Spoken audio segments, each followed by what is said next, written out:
City podcast. Radio city पर कहानी पौराणिक भारत की। क्या आप जानते हैं कि त्रिपुरासुर की कहानी आपको गणेश पुराण में भी पढ़ने को मिलेगी? अखिल के साथ हैं आप रेडियो सिटी पर। यह है कहानी पौराणिक भारत की, एक ऐसा पॉडकास्ट जहां मैं आपके लिए रामायण, महाभारत, पुराणों से अलग अलग किस्से कहानियां लेकर आता हूं। जैसे आज की कहानी गणेश पुराण से है। यहाँ पर त्रिपुरासुर बालक स्वरूप में गणेश भगवान की आराधना करते हैं और गणेश जी उन्हें आशीर्वाद देते हैं कि आपको मैं 3 नगरी देता हूँ, इसका विध्वंस सिर्फ भगवान भोलेनाथ ही कर सकते हैं और उनके एक तीर से ये तीनों नगरियां ध्वस्त हो जाएंगी। तभी आपकी पराजय और मृत्यु होगी और आपको मोक्ष मिलेगा।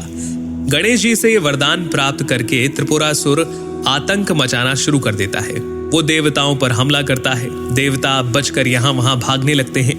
त्रिपुरासुर के 2 पुत्र होते हैं, चंड और प्रचंड। चंड को त्रिपुरासुर वैकुंठ का और प्रचंड को ब्रह्मलोक का अधिकारी बनाता है। त्रिपुरासुर का लालच इतना बढ़ जाता है कि वो स्वयं कैलाश की ओर बढ़ता है। यहाँ पर शिवजी को उसे प्राप्त वरदान और शक्ति का ज्ञान था, इसीलिए शिवजी स्वयं उसके सामने पहुंचकर कहते हैं, मैं तुमसे संतुष्ट हूं, तुम जो चाहे मांग लो।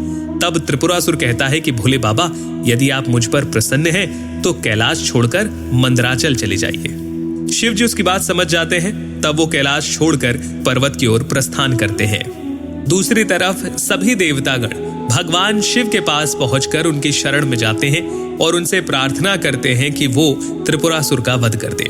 भगवान शिव देवताओं की सेना लेकर त्रिपुरासुर से लड़ने तो जाते हैं, लेकिन त्रिपुरासुर के आतंक के सामने सभी देवता भगवान शिव को छोड़कर वहां से भाग जाते हैं। तब भगवान शिव को यह समझ में नहीं आता कि आखिर ऐसा क्या हुआ कि मैं त्रिपुरासुर के साथ युद्ध करने के लिए आया, लेकिन देवतागण भाग गए और हमारा मनोरथ पूर्ण नहीं हुआ।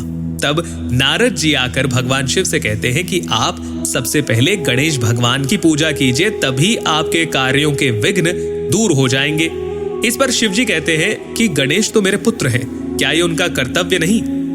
नारद जी जवाब देते हुए कहते हैं कि रूठे हुए पुत्र को भी तो मनाना पड़ता है प्रभु।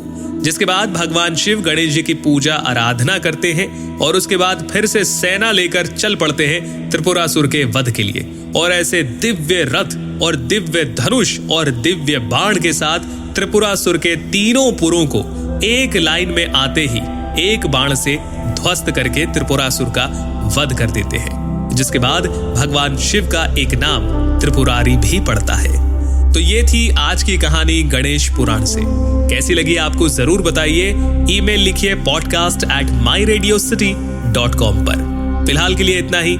सुनते रहिए रेडियो सिटी। रेडियो सिटी पर कहानी पौराणिक भारत की।